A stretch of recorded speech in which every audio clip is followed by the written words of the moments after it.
ہم سب کو ناصحانہ کلمات سے مستفیض فرمائے۔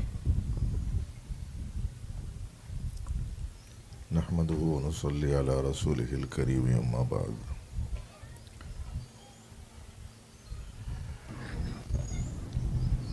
قرآن مجید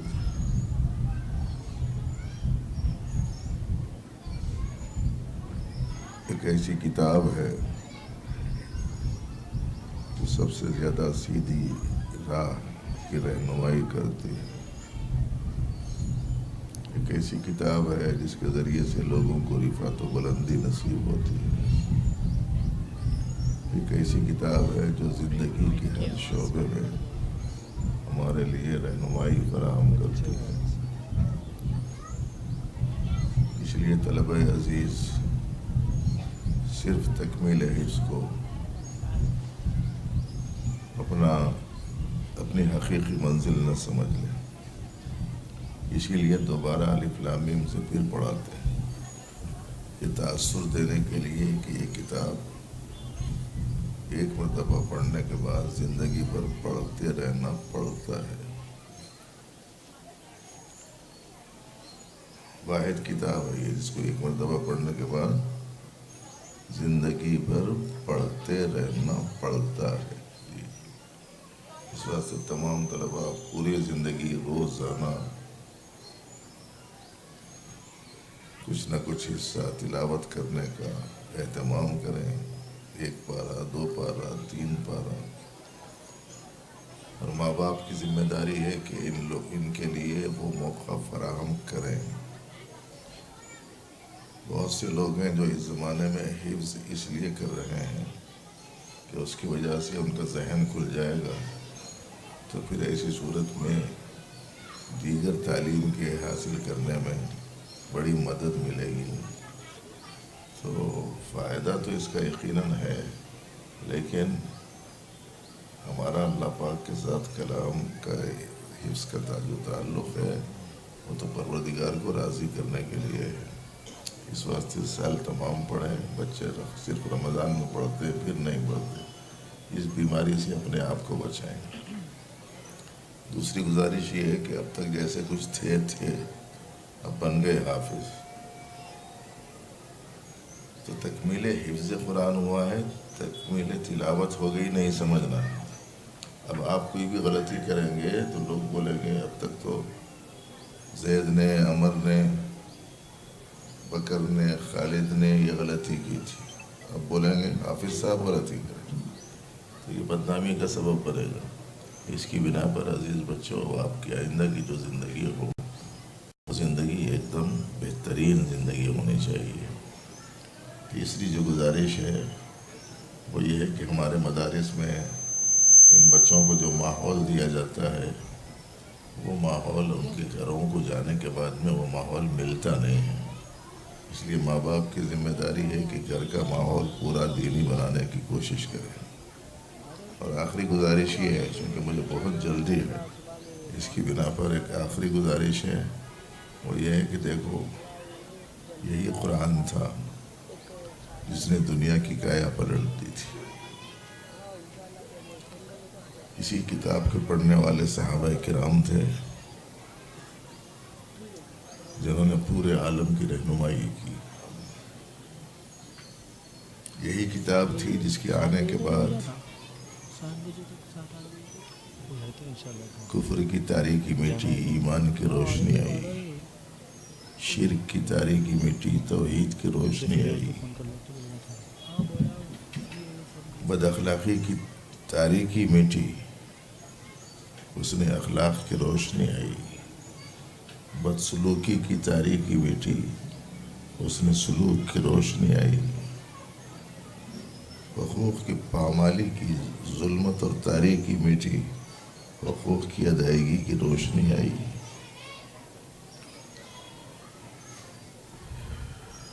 اغراض کی تاریکی مٹی، اخلاص کی روشنی آئی، غفلت کی تاریکی مٹی، یاد الہی کی روشنی آئی۔ وقتی زندگی ہی سب کچھ ہے کہ یہ تصور کی تاریکی مٹی، حقیقی زندگی نہیں ختم ہونے والی زندگی ہے، اس علم کی روشنی ملی، اس کی بنا پر ذہن میں رکھے اس بات کو کہ قرآن پاک کی تعلیم سے بڑھ کر کوئی دوسری تعلیم نہیں ہے۔ البتہ ہم لوگ گہرائی میں نہیں جا رہے ہیں کسی چیز کی، ہر قسم کی خرابی کا توڑ قرآن کی تعلیم سے ہوا تھا۔ اس کے واسطے آپ کو ایام جاہلیت کو، اس کی تاریخ کو، اس کے حالات کو جاننا پڑے گا۔ جب یہ کتاب آئی تو ہر خرابی کا ازالہ ہوا، اور یہ کتاب دونوں جہاں میں آدمی کو سرخرو کی سربلندی دلاتی ہے، دنیا میں بھی اور آخرت میں بھی۔ بس ایک زندگی وہ ہے جو مختصر ہے، مختصر زندگی میں بھی ساری رہنمائی قرآن پاک سے ملتی ہے، مگر اس رخ سے پڑھانے پر ملتی ہے۔ اس رخ سے پڑھنا پڑھانا چھوڑ دیا لوگوں نے۔ نبی کریم صلی اللہ علیہ وآلہ وسلم نے لوگوں کے جو جسمانی تقاضے تھے ان تقاضوں کی تکمیل کے سلسلے میں بھی رہنمائی کی، اور ان کے جو روحانی تقاضے تھے ان روحانی تقاضوں کی تکمیل کی بھی رہنمائی فرمائی، اور یہ دونوں چیزیں ہم کو قرآن شریف سے ملتی ہیں۔ تو اس کی بنا پر اس کے پڑھنے پڑھانے میں تھوڑا سا ذہنی اعتبار سے توسع سے کام لیتے ہوئے نبی رحمت صلی اللہ علیہ وسلم کی حیات طیبہ کو پیش نظر رکھی۔ آپ نے اپنے طرز عمل سے بتایا کہ دنیا اور آخرت دونوں میں کامیابی قرآن پاک کی صحیح تعلیم پانے، اس کے مطابق زندگی کو بنانے اور اس کے پیغام کو پہنچانے میں اللہ تعالیٰ نے چھپا رکھی ہے۔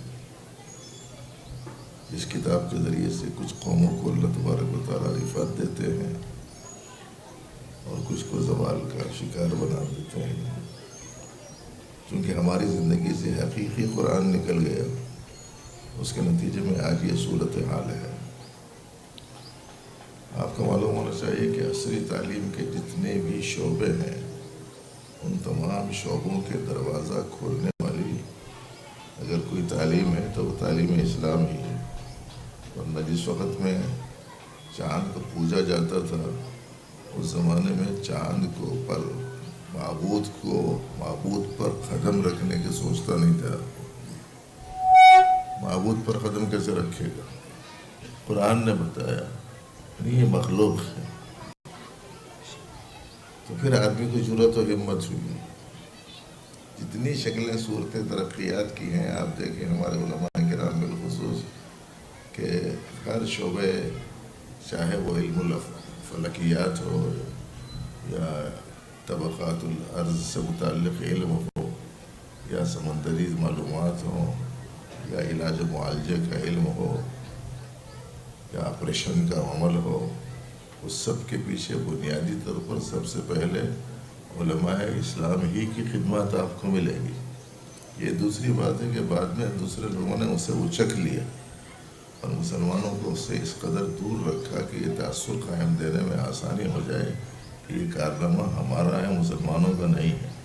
اس واسطے اس غلط فہمی کو دور کرنے کی بھی ہم لوگوں کو کوشش کرنی چاہیے۔